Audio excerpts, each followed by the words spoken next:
یہ کتاب ہے تفسیر البرہان، البرہان فی تفسیر القرآن، سید ہاشم بحرانی رحمت اللہ علیہ کی. کہاں گئے یہ علماء؟ کہاں گئے یہ علماء؟ کیوں یہ ایسے علماء تاریخ میں کم گزرے ہیں سید ہاشم بحرانی جیسے؟ کیوں ایسے نکمے علماء توضیح المسائل چھاپنے والے یہ تو ہزاروں کی تعداد میں ہر نسل میں موجود ہیں؟ اس طرح مجلسی جیسے کیوں کم ہے؟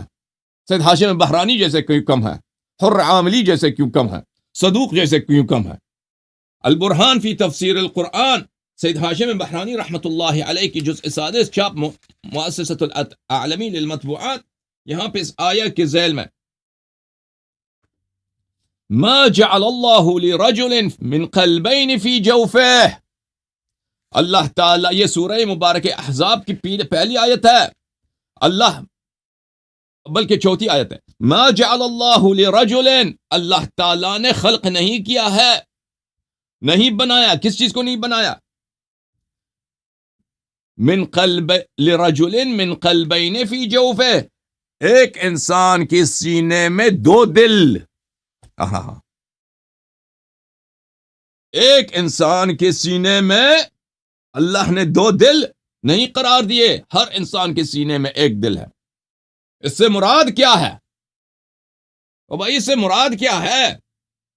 اس زمانے میں بھی لوگ اتنا، ٹھیک ہے بایولوجی اتنا ایڈوانس نہیں تھا، لیکن سب کو پتا ہے کہ انسان کی سینے کھول دیں تو ایک ہی دل ہوتا ہے. لیکن دل کس چیز کا نام ہے میرے محترم ناظرین؟ دل سے محبت کیا جاتا ہے، دل سے نفرت کیا جاتا ہے. سمجھ میں آ رہی نا آپ کو؟ دل سے محبت کیا جاتا ہے اور دل سے نفرت کیا جاتا ہے، براءت کیا جاتا ہے. ہمارے آقا، ہمارے مولا، شرم کرو شیو، شرم کرو. مجھے ہر دفعہ یاد آتا ہے تو میں کہتا ہوں کہ میں ایسا سخت الفاظ تمہارے لیے استعمال کروں اور تمہارے علماء کے لیے، ان بدبختوں کے لیے. کیا جھوٹ تمہیں سکھایا ہے، کیا بدبخت ہیں یہ. ابو بکر عمر کیا چیز ہے؟ یہ ابو بکر عمر ہے، یہ ابو بکر عمر ہے، یہ معاویہ ہیں کہ تم اہل بیت علیہم الصلوۃ، نہ ہم آپ کو سکھائیں گے، نہ خود سیکھیں گے، اور نہ کبھی آپ سمجھ سکتے ہیں. ہمارا کلام آپ کے لیے حجت ہے. دین یہ کیا مذاق ہے بھائی؟ یہ کیا مرجعیت، تقلید، اس کے علاوہ کچھ ہے ہی نہیں. اور بھائی میں ہر دفعہ حدیث پڑھتا ہوں، حدیث پہ مجھے رونا آتا ہے.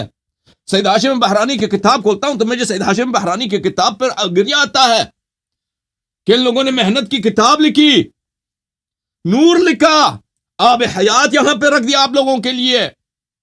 اور آپ لوگ، بس آپ کا قصور بھی تو نہیں ہے، آپ کے علماء وفقهاؤهم شر الفقهاء تحت ادیم السماء، رسول پاک صلی اللہ علیہ وآلہ وسلم معصومین علیہ السلام کی حدیث ہے کہ آخر الزمان میں، اس زمانے کے فقہاء بدترین مخلوق الہی ہوں گے آسمان کی نیچے، بدترین مخلوق دین کے علماء ہوں گے. اب نہ پڑھو اس کو، نہ سنو، چینج کرو، چینل چینج کرو، چلے جاؤ، تمہیں سمجھ نہیں آتی، چینج کر کے چلے جاؤ یہاں سے. یہ کلام ان لوگوں کے لیے جن کو وہ اس طرح گدے نہیں ہیں، اپنے ماتے میں انہوں نے نہیں لکھا گدا، وہ انسان ہے، سمجھ آ سکتی ہے.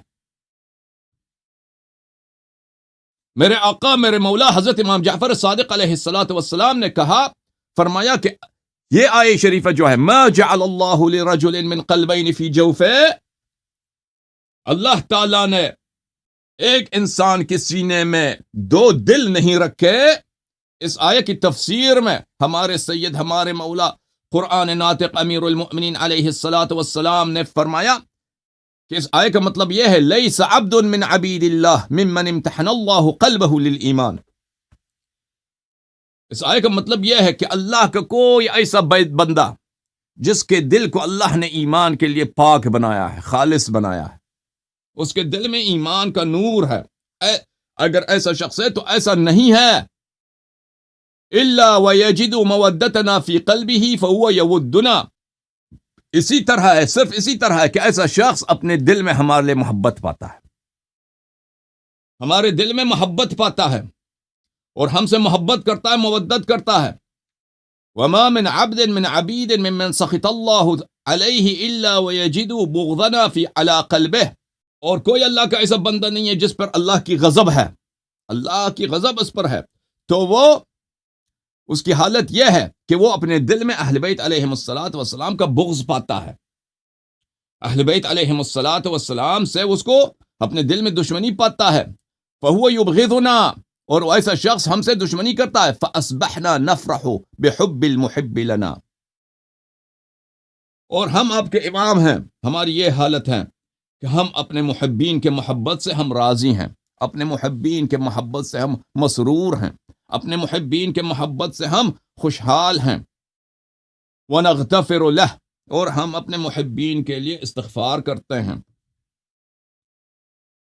وَنُبْغِضُ الْمُبْغِض، اور ہماری حالت یہ ہے کہ ہم اپنے دشمنوں سے جو ہم سے بغض رکھتے ہیں ان سے بغض رکھتے ہیں. وَأَصْبَحَ مُحِبُّنَا يَنْتَظِرُ رَحْمَةَ اللَّهِ جَلَّ وَعَزَّ، اور ہمارا محب جو ہے وہ اللہ کی محبت کے انتظار میں ہے، یوں ہی اس دنیا سے نکل جائے اور اللہ کی محبت، اللہ کی رحمت، اللہ کے رحمت واسعہ، اللہ کی مغفرت. فَكَأَنَّ أَبْوَابُ الرَّحْمَةِ قَدْ فُتِحَتْ لَهُ، ابواب رحمت اس کے لیے کھلا ہوا ہے. جیسے میں اپنے آنکھوں سے دیکھتا ہوں کہ اس کے لیے جنت کے دروازے کھلے ہیں، اس کے لیے مغفرت کے دروازے کھلے ہیں. وَأَصْبَحَ مُبْغِضُنَا عَلَى شَفَا جُرْفٍ هَارٍ مِّنَ النَّارِ، اور ہمارا دشمن ہم سے جو بغض رکھتا ہے وہ اس کی حالت یہ ہے کہ وہ بالکل ایک ایسے صخرے کے کنارے پر، ایک ایسے چٹان کے کنارے پر ہے کہ وہاں سے اگر وہ نیچے گر جائے، اور گرے گا وہ، اس کے نیچے جہنم کے شعلے ہیں. وہ یہاں پہ بالکل اس کے لب پہ کڑا ہے، جہنم کے لب پہ کڑا ہے کہ بالکل اس کے لب سے اگر گر جائے تو نیچے کیا ہے؟ آگ ہی آگ ہے. فَأَكَأَنَّ ذَلِكَ الشِّفَاءَ قَدْ انْهَارَ بِهِ فِي نَارِ جَهَنَّمَ، اور گویا کہ میں اپنی آنکھوں سے اس طرح دیکھ رہا ہوں کہ وہ جس جہنم کے جس لب پہ وہ کڑا ہے وہ اس نے اس کو گرا دیا ہے جہنم میں، یعنی اتنا ہی قریب ہے. فَهَنِيئًا لِأَهْلِ الرَّحْمَةِ رَحْمَتُهُمْ، بس جو لوگ ہم سے محبت کرتے ہیں ان کے لیے اللہ کی رحمت گوارا ہو. وَتَعْسًا لِأَهْلِ النَّارِ مَثْوَاهُمْ، اور جہنم والوں کے لیے جہنم کی آگ بہت دردناک ہے، بہت بدبختی کا سبب ہے.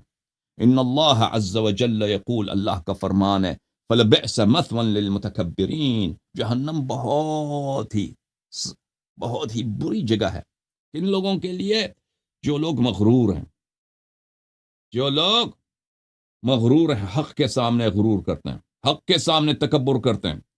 ان کا گمنڈ، ان کی غرور جو ہے ان کو اس بات کی اجازت نہیں دیتی کہ حق کا وہ کیا کریں؟ اعتراف کریں. وَإِنَّهُ لَيْسَ عَبْدٌ مِّنْ عَبِيدِ اللَّهِ يُقَصِّرُ فِي حُبِّنَا لِخَيْرٍ جَعَلَهُ اللَّهُ عِندَهُ. یہ حدیث طویل ہے اور میں اگلے سیشنز میں انشاءاللہ تبارک و تعالیٰ اس کو آپ کی خدمت میں پیش کروں گا. اس سے پہلے میں نے کچھ آپ کی خدمت میں مقدمہ اس لیے پیش کیا میرے محترم ناظرین کہ اہل بیت طاہرین علیہم الصلاۃ والسلام کے مسلک میں، ان کے مذہب میں یہ بات تو ثابت ہے کہ جس طرح اہل بیت علیہم السلام کی معرفت لازم اور ضروری ہے، ان کی مودت لازم ضروری ہے، ان کے اعداء کے ان کی بھی معرفت لازم ضروری ہے، اور ان سے براءت بھی لازم ضروری ہے.